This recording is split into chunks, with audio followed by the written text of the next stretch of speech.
ग्वालियर में आज शाम को हम गुरुद्वारा दाता बंदी साहब के दर्शन के लिए जा रहे हैं। ये गुरुद्वारा ग्वालियर फोर्ट के अंदर है और यहाँ जाने के लिए 4 व्हीलर के लिए 1 वे ट्रैफिक है, क्योंकि रोड पतली और स्टीप चढ़ाई है।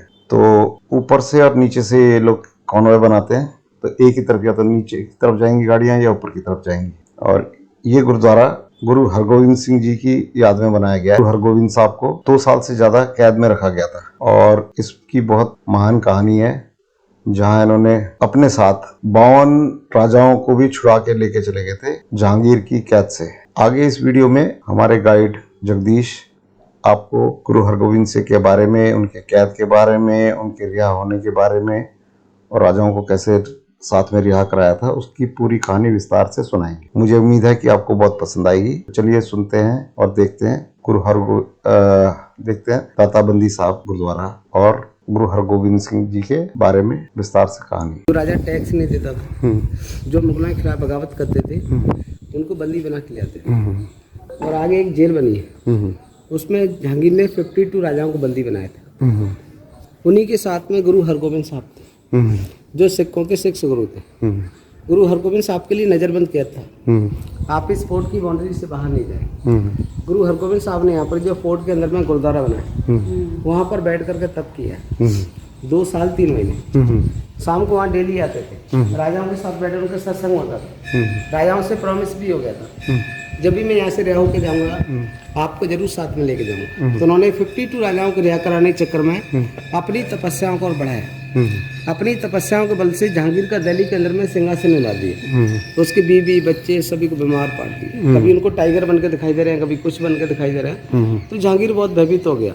भयभीत होने के कारण बीमार पड़ गया। जहांगीर ज़्यादा ही परेशान होने लगा तो वो अपने गुरु के पास जाता है। उनके गुरु थे मियां मेर, जिनकी अजमेर में दरगाह बनी। बोले महाराज मैं बहुत परेशान हूँ, आपको मेरी मदद करना चाहिए। तो उन्होंने कहा कि आपने एक संत को ग्वालियर के किले में बंदी बना करके रखा है, जब तक आप उनको रिहा नहीं करेंगे, जब तक आपका राजपाट अचल रहेगा। जहांगीर स्वयं दिल्ली से ग्वालियर आते हैं, गुरु हरगोविंद साहब से आकर के बोलते हैं कि महाराज मेरे को आप क्षमा कर दीजिए, मैं आपको रिहा करने के लिए आया हूँ, आप अभी 52 राजाओं को साथ में लेके जाऊंगा। जहांगीर फिर भी चाल खेल जाता है। जहांगीर बोलता है महाराज मेरी भी एक शर्त है, जितने 52 राजे आपके चोले को पकड़ के निकल जाएंगे, जितने राजाओं को छोड़ दूंगा। चोला मतलब कुर्ता।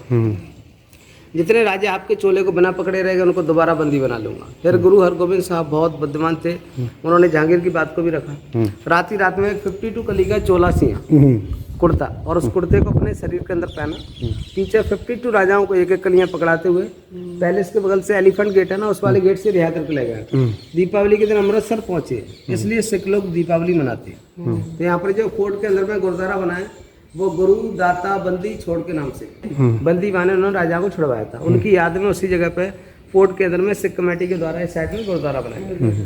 तो गाइड ने इस गुरुद्वारे के बारे में और गुरु हरगोविंद सिंह जी के बारे में बहुत अच्छे ढंग से एक्सप्लेन किया है और ये महान कथा सुन के आप भी बहुत प्रभावित होंगे कि गुरु हरगोविंद सिंह जी ने बिना लड़े, बिना तलवार चलाए खुद को भी और 52 राजाओं को भी रिहा करवा दिया था यहाँ से, जहांगीर की जेल से। अब हम गुरु ग्रंथ साहब जी के दर्शन के लिए अंदर की तरफ जा रहे हैं। इसके ठीक नीचे कमरा है जहां पर हरगोविंद सिंह जी ने बैठकर तपस्या की थी। ये लगभग 2 साल से ऊपर उन्होंने यहाँ तपस्या की थी और इस तपस्या के फल के कारण ही वो खुद को और 52 राजाओं को छुड़ा के ले जा सके। जो बोले सो निहाल, सत श्री अकाल।